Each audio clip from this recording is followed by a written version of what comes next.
Have you ever looked at yourself in the mirror and felt like a stranger was staring back at you? Not because you've changed physically, not because your hair is different or your eyes look tired, but because the person in that reflection is nothing like the version of you that once existed or the one that once dreamed.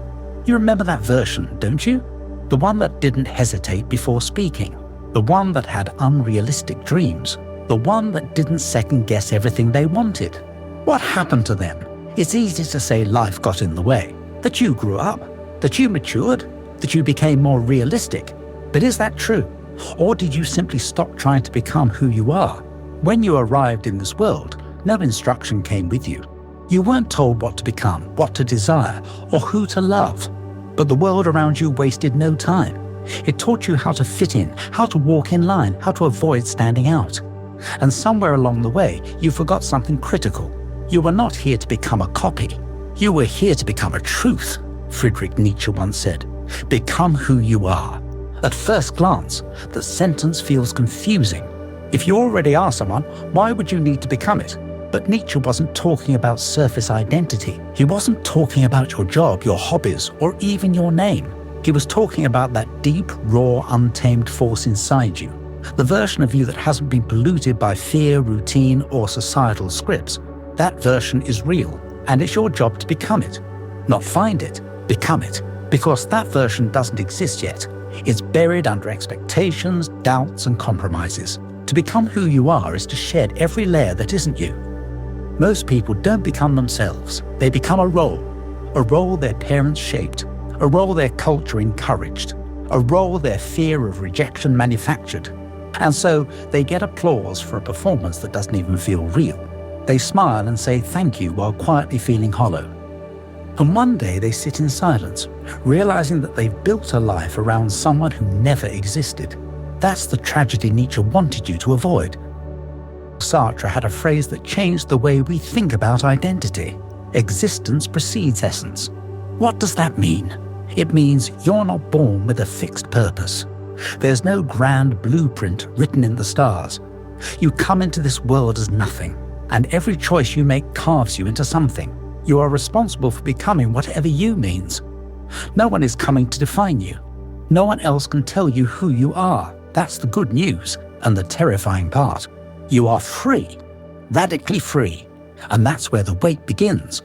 Freedom sounds romantic until you actually feel it. Because real freedom doesn't come with clear answers, it comes with infinite possibilities and infinite doubt.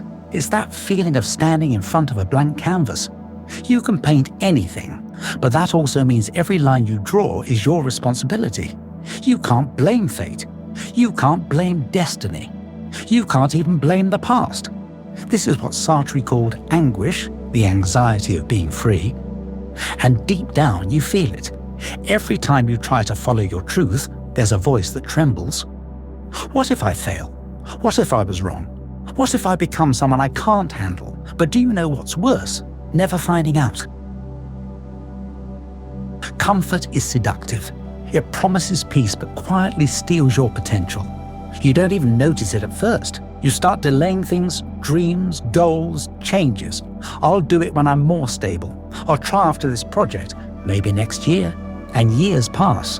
And soon you're not deferring the dream, you're burying it. Because you chose the easier path, the path with fewer risks, the one where you don't have to wake up before sunrise or speak your truth when it's inconvenient.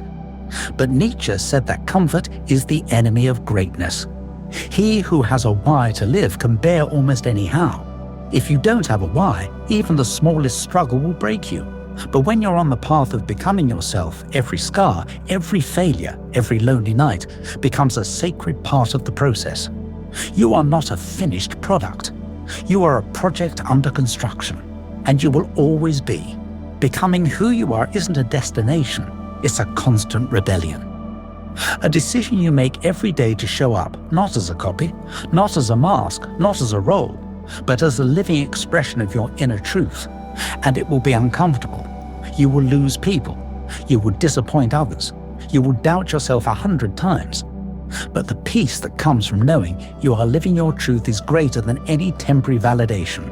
Nietzsche introduced the idea of the Übermensch, the Overman or Superman. This wasn't about having powers, it was about having courage. The Übermensch is the person who doesn't rely on external systems to define their worth. They invent their own values. They look into the abyss of meaninglessness and say, I will create meaning.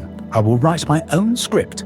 And you don't have to wait for some perfect version of yourself to begin. You begin now, broken, uncertain, unsure, and build yourself piece by piece. What if you give everything you have and it still doesn't work? That's the fear, isn't it? But ask yourself this. Would you rather fail being who you are or succeed as someone you're not? Because every time you ignore the call of your deeper self, you may survive, but you die a little on the inside. Becoming yourself isn't about perfection. It's about alignment. It's about finally being able to look in the mirror and say, yes, that's me. Even if no one else gets it, even if the world thinks you're crazy, even if the path is uncertain, because your truth is the only thing that can't be taken from you. If you want to know how far you are from who you really are, try this. Sit in silence, no music, no scrolling, no one else, just you. Now ask yourself, if I died tomorrow, would I be okay with how I've lived? Would I feel proud of the risks I took, the honesty I held, the things I built? If the answer is no, then this is your wake-up call. Because the pain of being misaligned never goes away. You just get better at ignoring it, until one day it explodes into regret. You don't need to overhaul your entire life today. You just need to take one honest step. Write that idea you've been scared to share. Say no to the thing that drains you. Wake up an hour earlier and work on something that's truly yours. Stop pretending you're okay with things you aren't, even if it's messy, even if it's clumsy, because that's where real life begins. In the space where you finally decide that the real you deserves a chance to exist. The scariest thing isn't failure, it's living a quiet life of pretending. Pretending you're satisfied. Pretending you're not meant for more. Pretending you've already become the person you were supposed to be. And that's the best news in the world, because it means there's still time. Time to return to yourself. Time to write your own story. Time to rebel against mediocrity and routine. You don't become who you are by reading a book or listening to a motivational speech. You become who you are by deciding that the real you is worth fighting for. You already know who that person is. They've been whispering to you for years.